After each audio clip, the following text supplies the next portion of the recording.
Suppose we have a hexagonal network composed of 6 identical resistors, each of value R.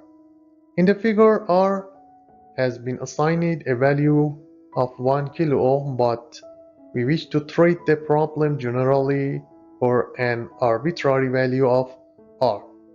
This unit cell can extend along 2 axes across the plane and repeats infinitely in both directions. As you can see here. Now, the first question that arises is, what is the equivalent resistance as seen from any given resistor? We select the 2 terminals of one resistor, labeling one terminal A and the other B. The approach here is to inject a current I into the network at one of these terminals.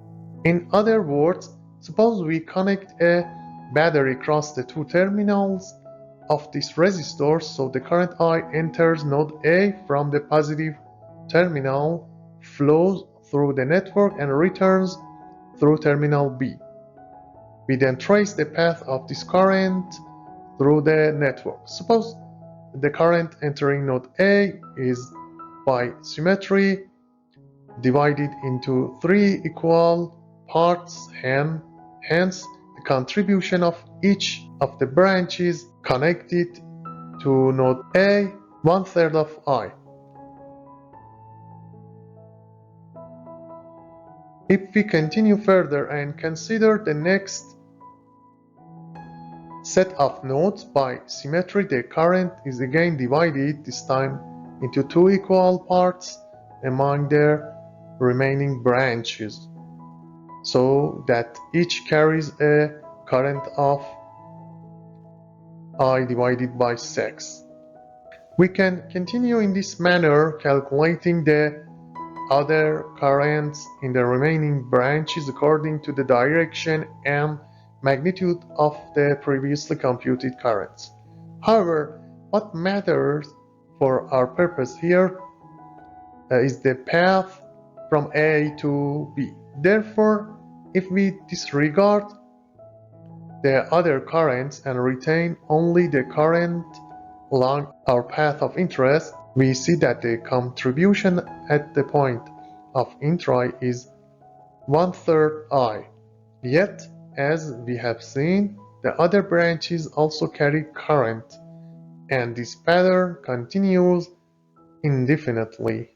And from B, the current eventually returns through these branches. So at node B, the current I must exit and return to our imaginary battery. Therefore, we must now also account for the contribution of the return current. The branches connected to node B must in total carry a current equal to I, and by symmetry these currents must be equal to one another. Hence, each branch carries a current of 1/3 of I entering node B. We can again calculate the currents in the other branches based on these values, and this process can be continued indefinitely. We observe that the current originally sent out is returning from infinity. However, what matters to us is the path A to B, along which a contribution of 1/3 of I is established in the return path from A to B. Therefore, between A and B, we have one resistor R that carries a current of 1/3 of I in the outgoing direction and 1/3 I in the return direction, for a total of 2/3 of I. Thus, the voltage across this resistor equals the value of R multiplied by the current, that is 2/3 I. Now, the resistance seen from terminals A and B is the ratio of the voltage across AB to the current I. This is V sub AB divided by I, which, based on the relation above, equals 2/3 of R. Now, if we wish to find the resistance between two other points, for example, between node A and C, the solution proceeds in the same manner. A current I enters the circuit at node A by symmetry. Each of the branches connected to node A carries a current of 1/3 of I. We continue along the path and determine the currents in the other branches until we reach the path from A to C. Once these currents are determined, we can proceed further and find the remaining branch currents based on the currents already computed and their directions. For our purposes, only the path A to C matters. Considering the outgoing current, we therefore retain these two currents and may disregard the rest.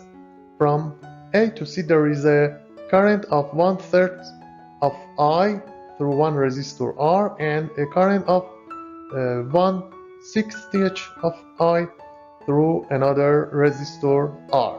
From C a current of I must return. We now analyze the return path, having already analyzed the outgoing path. In the return path, all branches connected to node C must carry equal currents that sum to I. Consequently, we trace these 1/3 of I contributions to reach the next node and determine the corresponding currents there. As shown, once the contribution of the branch A to C path in the return path is fully determined for all its currents, we can disregard the remaining currents and retain only those along the resistors on the path from node A to node C. Based on the diagram, we have two resistors along the path A to C, each carrying a current of 1/3 of I plus 1/60 of I, giving a total current of half I in each. Therefore, from A to C, there are two resistors, each carrying a current of half I, so that V sub AC equals 2 times R multiplied by half I, which is R times I. The ratio of V sub AC to I is therefore equal to R, giving the resistance between terminals A and C. As seen from terminals A and C, the resistance of this entire network is R, and the problem is solved. Now, can you find the equivalent resistance between the two nodes shown in the figure?